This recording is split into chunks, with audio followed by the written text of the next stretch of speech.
Charan! Hello, good morning everyone! Happy Wednesday po sa inyong lahat, lalong-lalo na sa ating mga Irenatics, Team Charan, at Charanatics. So, di ba? O, ito po ang ating Wednesday outfit for today.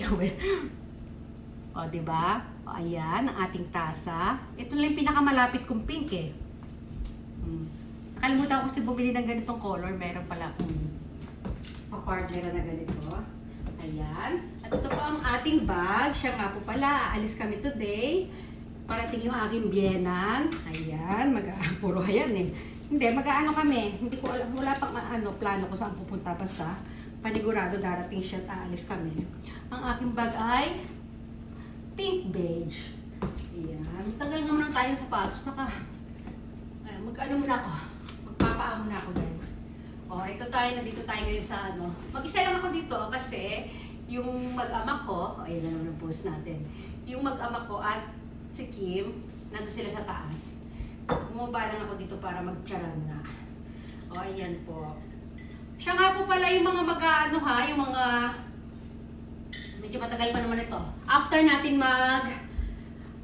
mag-raffle ng ads hunting, saka po natin ipopost yung pinaka-mechanics ng ating Charan Challenge.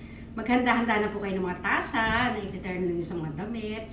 O, di ba? Basta, ang ano lang naman natin, ang pinaka-main lang naman natin attraction dyan ay yung tasa at damit. Kailangan magkaka-partner. Ayan, partner po siya, medyo dark lang to.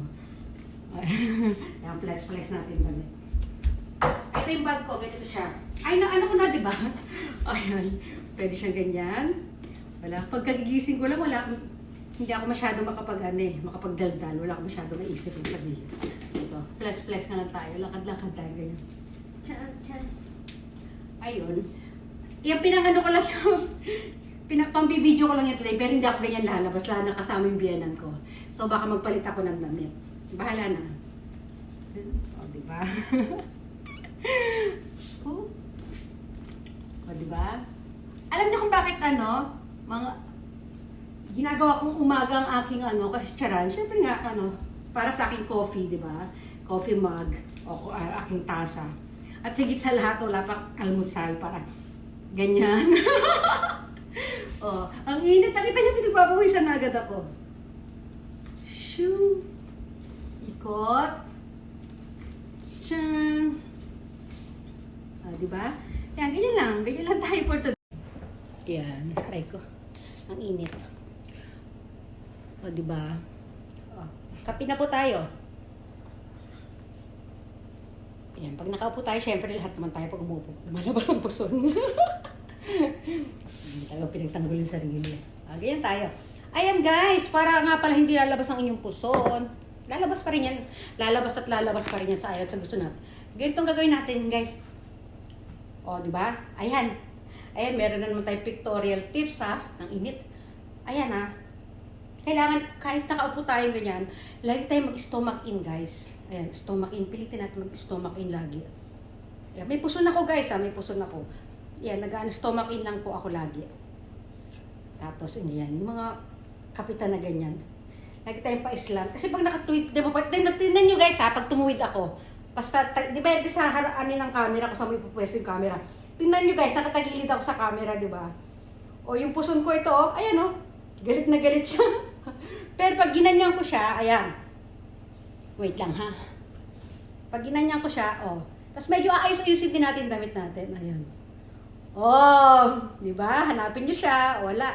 Kasi naka-stomach in lang po ako, pero meron talaga yan. Tapos ganyan. Ayan,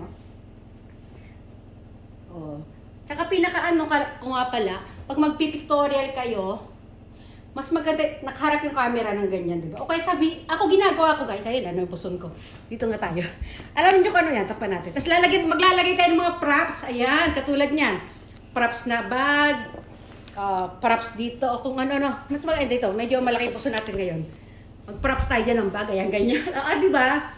Tapos ginagawa ko, i-share ko sa inyo aking aking ginagawa pag kukuha ko ng profile pic or sa video, diyan binibidyo ko sarili ko, di ba? Ako lang mag-isa diyan binibidyo ko sarili ko, ayan. So nakaharap sa akin yung camera, guys, nakaganyan. Pag nakaharap sa yung camera, syempre nakikita mo kung ano itsura mo dyan, di ba? O, pag malaki ang puso, maliliitan mo yan. Pag medyo malaki yung braso, gaginaganyan ko yan, o di ba? O yan. Kaya lagi ako nakaganyan guys, kung napapansin nyo. Tapos, mula sa video, papanoorin ko yung video ko. Doon ako screenshot doon sa ko sa video ko. Basta tuloy-tuloy lang siya. Screenshot, basta hanggang sa matapos yung video ko. Tapos sa sobrang dami na siguro, nasa 50 ako screenshot. Pipili lang ako iba kasi kaka-screenshot mo, may mga blurred, may ano-ano yung iba. Basta makakapili ka rin ng damihan mo lang po yung screenshot. O, di ba? So, ganyan, pag kakausapin mo yung camera, titignan mo tsura mo sa camera, ganyan ka lang, kahit hindi na ako madaldal ako eh.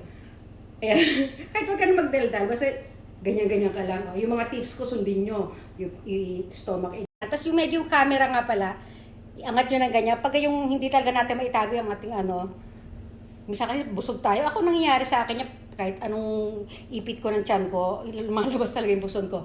Ginagawa ko, inaangat ko yung camera ganyan, inaangat ko yung hanggang mukha lang kita. O, di ba? Tulad niyan, hanggang dito lang yung nakikita. So, doon ka na magpo-post ng ganyan. O, di ba? Basta importante po nakaharap yung camera sa atin pag tayo yung mag-video ng sarili. O, di ba? Mula sa video, picturean na lang natin. Basta makakatsyempo din tayo pagka puro blurred pa rin.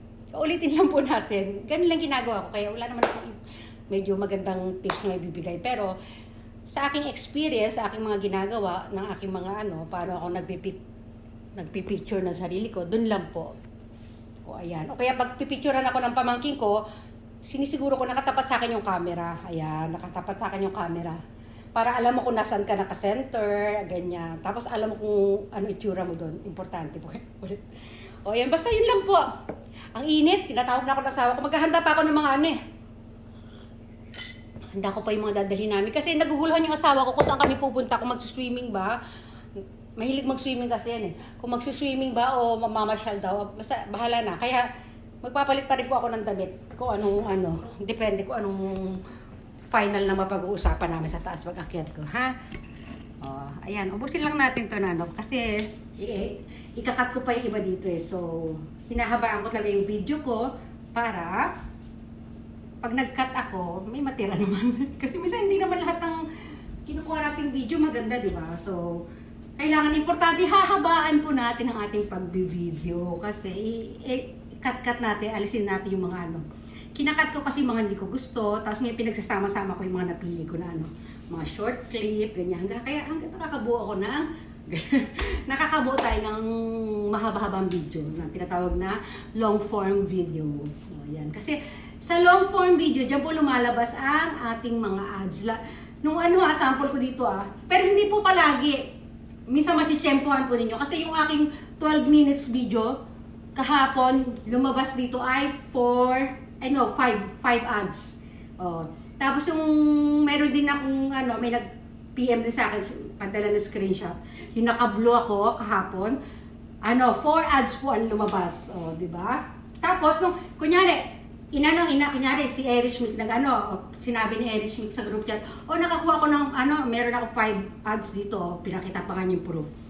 Kahit balikan niyo yun, hindi niyo po makikita kasi palipat-lipat po yung ads. Pwedeng yung 5 ads na yun, napunta naman sa kabilang video. Ganun po. Kaya tsaga-tsaga lang po tayo, ha? Yan. Basta po hindi magkakapare-pareho ang oras ng labas ng ads. Pwedeng lumabas sa'yo, pwedeng hindi. Pag inopen ng isa, wala na, ganun. Lumilipat-lipat po talaga ang ads. Depende sa oras na gustong ilagay ito ni Meta.